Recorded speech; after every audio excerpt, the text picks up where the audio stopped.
ایک ایسا پانی جسے پینے والا ہمیشہ کے لیے امر ہو جاتا ہے،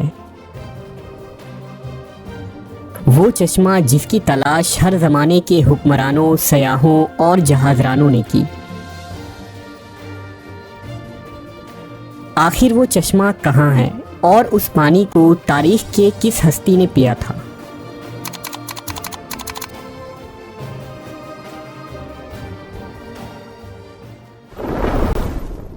قدیم زمانے سے ہی محققین اور سیاحوں کا یہ ماننا تھا کہ زمین پر کہیں کسی مقام پر ایک ایسا چشمہ بھی موجود ہے جس کے پانی میں سبھی بیماریوں کو ٹھیک کرنے کے ساتھ ساتھ جسم کو امر بنانے کی قوت موجود ہے۔ دنیا کے الگ الگ تہذیبوں اور علاقوں میں آب حیات یعنی فاؤنٹین آف یوتھ نامی اس چشمے کا ذکر ملتا ہے۔ آب حیات کے معنی آب بقا یا وہ امرت ہے جس کے متعلق یہ خاصیت بیان کی جاتی ہے کہ جو اسے پیے گا یا اس میں غسل کرے گا اسے کبھی موت نہ آئے گی اور وہ شخص ہمیشہ جوان اور زندہ رہے گا۔ آب حیات کو آبشار، جھرنا، جھیل یا کسی تالاب کی شکل میں تصور کیا جاتا ہے۔ شروعات سے ہی دنیا میں کچھ ایسے لوگ رہے ہیں جو کافی امیر اور طاقتور تھے۔ ان لوگوں کو ہمیشہ ہی زندگی کے ختم ہو جانے کا یا بوڑھا ہونے کا ڈر ہوتا تھا، اس لیے ایسے لوگوں نے زمانہ قدیم میں اپنی بڑھتی ہوئی عمر کو روکنے اور اسے پیچھے لے جانے کے طریقوں کی کھوج کرنے کی کوشش کی، جن میں عہد وسطیٰ کے مشہور بادشاہ اور جرنیل شامل ہیں۔ تاریخ میں آب حیات کا سب سے پہلا ذکر قدیم یونان کے مشہور تاریخ داں ہیروڈوٹس کی تحریروں میں ملتا ہے۔ ہیروڈوٹس نے اپنی کتاب ہسٹوریا میں افریقہ میں آباد ایک قدیم قبیلے کا ذکر کیا ہے جنہیں میکروبین کہا جاتا تھا۔ یہ نہایت ہی طاقتور، جوان، لمبے اور خوبصورت لوگ تھے جن کی عمر کم سے کم 120 سال ہوتی تھی۔ اس کے باوجود وہ جوان دکھتے تھے۔ ہیروڈوٹس کے مطابق میکروبین سہارا ریگستان اور افریقہ کے شمالی علاقوں میں آباد تھے۔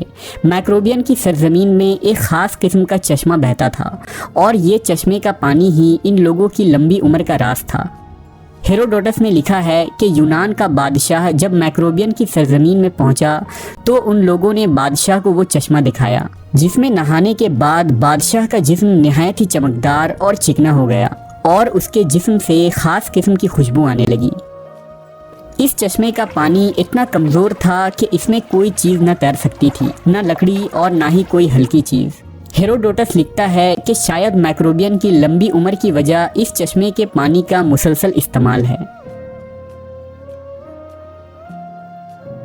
آب حیات کا ذکر اسلامی کتابوں میں بھی موجود ہے اور اس کے متعلق کئی روایات نقل کی گئی ہیں، لہٰذا آب حیات اور ذوالقرنین کے متعلق امام زین العابدین نے ایک طویل قصہ بیان کیا ہے جس کے مطابق ذوالقرنین جو اللہ کے ایک نیک بندے اور بادشاہ تھے، فرشتوں میں سے ایک فرشتہ ان کا دوست تھا جس کا نام رفائیل تھا اور وہ آپ سے ملاقات کرتا تھا۔ ایک دفعہ حضرت ذوالقرنین نے رفائیل سے کہا کہ آپ آسمان میں اپنی عبادت کی کیفیت کو بتائیے۔ اس پر رفائیل رو پڑے اور کہا کہ آسمان میں ایسے فرشتے ہیں جو ہمیشہ حالت قیام میں رہتے ہیں، کبھی بیٹھتے نہیں، اور کچھ حالت سجدہ میں رہتے ہیں جو کبھی سر نہیں اٹھاتے، اور کہتے ہیں کہ اے پروردگار، ہم نے تیری عبادت کا حق ادا نہیں کیا۔ یہ سن کر ذوالقرنین رو پڑے اور کہا کہ اے رفائیل، میری خواہش ہے کہ مجھے لمبی عمر ملے تاکہ میں اسے اپنی رب کی اطاعت و عبادت میں لگاؤں۔ اس پر رفائیل نے کہا کہ اللہ نے ایک چشمہ پیدا کیا ہے جس کا نام آب بقا یا آب حیات ہے، جس نے بھی اس چشمے کا پانی پی لیا اسے کبھی موت نہیں آئے گی یہاں تک کہ وہ خود اللہ سے اپنی موت نہ مانگے۔ ذوالقرنین نے پوچھا کیا آپ اس جگہ کو جانتے ہیں؟ اس نے کہا نہیں، لیکن وہ چشمہ ایسی تاریک اندھیری وادی میں ہے جس پر سے کبھی کسی انسان و جن کا گزر نہیں ہوا ہے۔ چنانچہ ذوالقرنین نے تمام صالحین اور علماء کو اپنے دربار میں جمع کیا اور ان سے آب حیات کے متعلق دریافت کیا۔ تمام لوگوں نے کہا کہ ہمیں ایسے کسی چشمے کے بارے میں علم نہیں ہے، البتہ ایک عالم نے ذوالقرنین سے کہا کہ میں نے آدم کی وصیت میں ان وادیوں کے بارے میں پڑھا ہے اور یہ بھی سنا ہے کہ سام بن نوح کی اولادوں میں سے ایک شخص پیدا ہوگا جو اس چشمے کا پانی پیے گا، اور وہ چشمہ اسی مقام پر ہے جہاں سورج غروب ہوتا ہے۔ لہٰذا حضرت ذوالقرنین نے سامان سفر درست کیا اور چشمے کی تلاش میں نکل پڑے۔ حضرت ذوالقرنین نے اس سفر میں اپنے وزیر کو بھی ساتھ لے لیا تھا، جن کا نام حضرت خضر علیہ السلام تھا، اور آپ ذوالقرنین کے خالہ زاد بھائی تھے۔ ذوالقرنین اپنی لشکر کے ساتھ مسلسل 12 برسوں تک یوں ہی مغرب کی طرف سفر کرتے رہے، اور ایک طویل سفر طے کرنے کے بعد آخر کار یہ لوگ اس وادی کے کنارے پہنچ گئے۔ ذوالقرنین نے اپنے لشکر سے 6000 قابل ترین سپاہیوں کو لے کر اس اندھیرے وادی میں داخل ہوئے، جن میں خضر علیہ السلام بھی تھے۔ اس وادی میں داخل ہوتے ہی اچانک طوفان آ گیا اور زوردار بجلیاں چمکنے لگی۔ ذوالقرنین کا لشکر بکھر گیا، اور کچھ دیر بعد جب طوفان تھما تو حضرت ذوالقرنین داہنی طرف جا پہنچے، جبکہ خضر علیہ السلام بائیں جانب چلے گئے۔ خضر علیہ السلام اس تاریک راہ میں بھٹکتے ہوئے چشمہ حیات تک جا پہنچے۔ آپ کو شدید پیاس لگی تھی، لہٰذا آپ نے اس چشمے کا پانی پیا، اس میں غسل کیا اور اس پانی سے وضو بنایا۔ یہ چشمہ دودھ سے زیادہ سفید اور شہد سے زیادہ میٹھا تھا۔ وہیں ذوالقرنین ان تاریک وادیوں سے گزر کر باہر نکل گئے، لیکن انہیں وہ چشمہ نہیں ملا، کیونکہ آب حیات ذوالقرنین کے مقدر میں نہیں تھا، جبکہ اس پانی کو پینے کی وجہ سے حضرت خضر کو حیات جاویدانی حاصل ہوئی اور آپ ہمیشہ زندہ رہیں گے۔ دا الیگزینڈر رومانس نامی فارسی تصنیف، جو دنیا کے سب سے بڑی سلطنت قائم کرنے والا بادشاہ سکندر اعظم کے سفر کے متعلق لکھی گئی ہے، ان تحریروں میں بھی آب حیات کا ذکر ملتا ہے، جس میں بتایا گیا ہے کہ سکندر اعظم اپنے سپاہیوں کے ساتھ چشمہ حیات کی تلاش میں نکلا تھا، اور لمبے سفر کے دوران وہ اس تاریک سرزمین کے قریب جا پہنچا تھا۔ کہتے ہیں کہ جب سکندر اپنے سپاہیوں کے ساتھ اس تاریک وادی میں پہنچا تو اسے ایک ندی ملی۔ اس نے اس ندی کے کنارے پڑاؤ ڈالا اور اس نے کھانے کے لیے مچھلیاں اور پرندوں کو پکڑا، لیکن جب سپاہیوں نے ان پرندوں کو اس ندی کے پانی سے دھویا تو وہ دوبارہ جی اٹھے اور وہاں سے اڑ گئے۔ سکندر اعظم کا ماننا تھا کہ وہ ندی جنت کے کسی ندی سے بہہ کر اس زمین پر آ رہی ہے، اس لیے اس میں زندگی دینے کی طاقت و قدرت موجود ہے۔ اس پانی کو سکندر نے پیا یا نہیں، اور وہ سرزمین کون سی تھی، اس کے متعلق تاریخ خاموش نظر آتی ہے۔ اگر غور کریں تو اسی طرح کا واقعہ حضرت موسیٰ علیہ السلام کے متعلق قرآن مجید میں موجود ہے، جس میں آب حیات کی طرف اشارہ کیا گیا ہے۔ واقعہ کچھ یوں ہے کہ موسیٰ علیہ السلام ایک دفعہ بنی اسرائیل میں خطبہ دے رہے تھے، تو ایک شخص نے پوچھا کہ لوگوں میں سب سے زیادہ علم کس کے پاس ہے؟ حضرت موسیٰ نے جواب دیا کہ میرے پاس۔ اس پر اللہ نے حضرت موسیٰ کی طرف وحی کی کہ آپ کو میرے بندوں میں سے ایک بندہ 2 دریاؤں کے ملنے کے مقام پر ملے گا، جسے میں نے اپنے علوم میں سے ایک علم عطا کیا ہے جو آپ کے پاس نہیں ہے۔ موسیٰ علیہ السلام نے ان سے ملنے کی خواہش کی۔ اللہ نے حکم دیا کہ اپنے ساتھ ایک مردار مچھلی کو لیجئے اور 2 دریاؤں کے ملنے کے جگہ پر جائیے، اور جہاں وہ مچھلی گم ہو جائے وہیں آپ کی ملاقات اس بندے سے ہوگی۔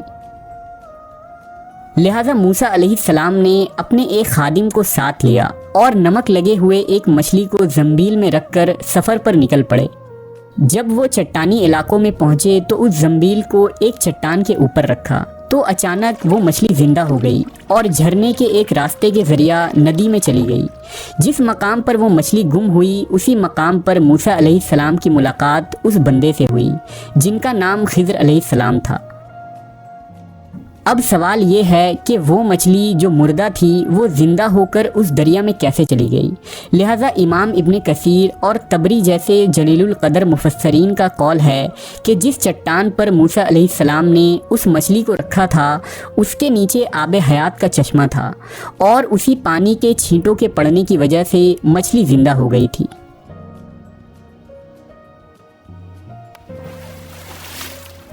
اسی طرح ایک لاطینی سیاح جان مینڈیول کی کتاب دا ٹریولز آف سر جان مینڈیول میں بھی چشمہ حیات کا ذکر ملتا ہے، جس کے مطابق ہندوستان کے جنوبی علاقوں میں موجود کولام یعنی مالابار جزیروں میں ایک پہاڑی سلسلہ ہے، اور اسی مقام پر آب حیات کا وہ چشمہ موجود ہے۔ اپنی تصنیف میں جان مینڈیول نے لکھا ہے کہ سفر کے دوران جب وہ کولام کے علاقوں میں پہنچے تو وہاں انہیں ایک ایسا کنواں ملا تھا جس میں مختلف مسالوں کی خوشبو آتی تھی اور یہ خوشبو ہر گھنٹے بدل جاتی تھی۔ مقامی لوگوں کے مطابق اس کنویں کے پانی سے بیماریاں ٹھیک ہوتی تھیں اور اس کا پانی پیتے رہنے سے انسان بہت لمبے وقت تک جوان بنا رہتا تھا، جسے ویل آف یوتھ کہا جاتا تھا۔ 11ویں صدی میں آب حیات کی کہانیاں پھر سے تب مشہور ہوئی جب سال 1165 عیسوی میں پریسٹن جان نے بازنطینی بادشاہ کو ایک خط لکھا جس میں انہوں نے افریقہ کے ایک علاقے کا ذکر کیا تھا۔ ان کے مطابق ایتھوپیا کے قریب ایک واٹر آف فاؤنٹین یعنی چشمہ تھا جس کے پانی میں یہ خاصیت تھی کہ اس میں نہانے والے شخص کی عمر 30 کی ہو جاتی تھی، خواہ وہ کتنا ہی بوڑھا کیوں نہ ہو۔ چشمہ حیات کا ذکر انجیل کے کتاب یوحنا میں بھی ملتا ہے۔ یوحنا کے مطابق پھر اس نے مجھے بلور کی طرح چمکتا ہوا آب حیات کا ایک دریا دکھایا جو خدا کے تخت سے نکل کر اس شہر کے درمیان میں بہتا تھا اور اس دریا کے پار زندگی کا درخت تھا۔ کتاب یوحنا کے مطابق جو شخص بھی آب حیات کے اس چشمے میں داخل ہوگا اس کے جسم میں موجود ہر تکلیف اور ہر زخم ٹھیک ہو جائے گا۔ جبکہ ایک نظریہ یہ ہے کہ آب حیات زیر زمین یعنی انڈر گراؤنڈ دنیا میں موجود ہے۔ کئی سیاحوں نے زیر زمین دنیا کو کھوجنے کے دعوے بھی کیے ہیں، لہٰذا ممکن ہے کہ آب حیات زمین کے اندر کسی مقام پر موجود ہو اور تا قیامت اسے انسانی نظروں سے چھپا دیا گیا ہو۔